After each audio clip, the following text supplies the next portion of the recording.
அனைவருக்கும் வணக்கம். இன்னைக்கு நம்ம பார்க்க போற வீடியோ என்ன பார்த்தீங்கன்னா, கந்தசஷ்டி விரத நிறைவு நாள் பூஜை பற்றி தான் பார்க்க போகிறோம். வருடம் வரக்கூடிய கந்தசஷ்டி விரத நாட்களில் சூரனை வதம் செய்த நாளாக கந்தசஷ்டி விரதத்தில் 6ஆம் நாள் இருக்கும். அந்த நாளைத்தான் நாம் சூரசம்ஹார நாள் என்று கூறுகிறோம். அதற்கு மறுநாள், அதாவது கந்தசஷ்டி விரதத்தின் 7வது நாள் திருக்கல்யாண வைபவம் நடைபெறும். இந்த திருக்கல்யாண வைபவத்துடன் தான் கந்தசஷ்டி விரதம் பூர்த்தியடையும் என சொல்லப்படுகிறது.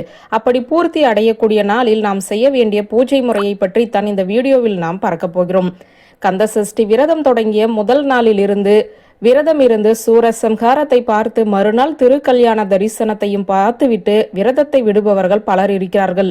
இன்னும் சிலரோ சூரசம்ஹார நாள் அன்று மட்டும் விரதம் இருந்து அன்றே விரதத்தை நிறைவு செய்வார்கள், அல்லது மறுநாள் திருக்கல்யாணத்தை பார்த்த பிறகு நிறைவு செய்வார்கள்.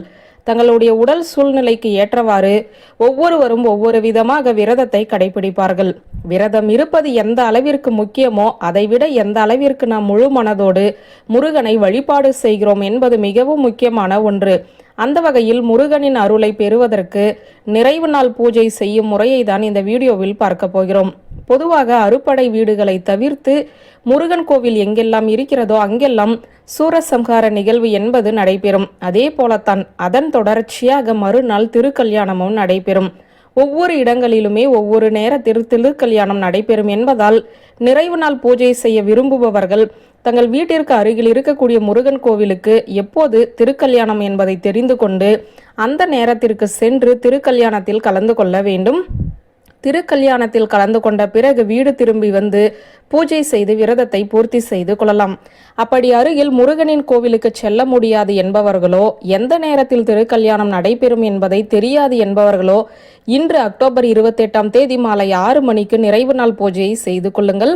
முருகப்பெருமானின் படத்திற்கு முன்பாக சர்க்கோண கோலம் போட்டிருப்போம் அல்லவா, அதில் நிறைவு நாளான கந்தசஷ்டியின் 7ஆம் நாளும் நாம் 6 நெய் தீபங்களை வடக்கு திசை பார்த்தவாறு ஏற்றி வைக்க வேண்டும். இன்றைய தினம் முருகப்பெருமானுக்கு நம்மால் இயன்ற அளவு வடை பாயாசம் போன்ற பலவிதமான நெய்வேத்தியங்களை செய்து வைத்து படைக்க வேண்டும். இந்த நெய்வேத்தியத்தில் கண்டிப்பான முறையில் தயிர் சாதம் இடம்பெற்று இருக்க வேண்டும். வாசனை மிகுந்த மலர்களை முருகப்பெருமானுக்கு சாற்றி முருகப்பெருமானின் மந்திரமான ஓம் சரவண பவ எனும் மந்திரத்தை 108 முறை கூறி அர்ச்சனை செய்ய வேண்டும். பிறகு கற்பூர தீபதூப ஆராதனை காட்டி வழிபாட்டை நிறைவு செய்துவிட்டு நெய்வேத்தியத்தை எடுத்து அனைவருக்குமே பிரசாதமாக கொடுத்து நாமும் உண்டு விரதத்தை பூர்த்தி செய்ய வேண்டும். இந்த சஷ்டி விரதத்தை ஆரம்பித்தவர்கள் பலரும் தங்கள் கையில் காப்பு அணிந்திருப்பார்கள். ஒரு சிலர் தங்களுடைய வீட்டில் கலசம் வைத்திருப்பார்கள். இன்னும் சிலரோ வேல் மற்றும் முருகனின் சிலை படம் போன்றவற்றை மனை பலகையில் வைத்து வழிபாடு செய்திருப்பார்கள். அப்படி செய்தவர்கள் அனைவருமே அக்டோபர் மாதம் 29ஆம் தேதி புதன்கிழமையன்று காலை இவை அனைத்தையுமே கலைத்து எப்போதுமே வைக்கும் இடத்தில் வைத்து விட வேண்டும். மிகவும் எளிமையான இந்த வழிபாட்டு முறையை கந்தசஷ்டி விரதத்தின் நிறைவு நாள் அன்று நாம் செய்யும் போது முருகப்பெருமானின் அருளை நம்மால் பரிபூரணமாக பெற முடியும் என்ற தகவலை சொல்லி இந்த வீடியோவை நிறைவு செய்கிறேன். நன்றி, வணக்கம்.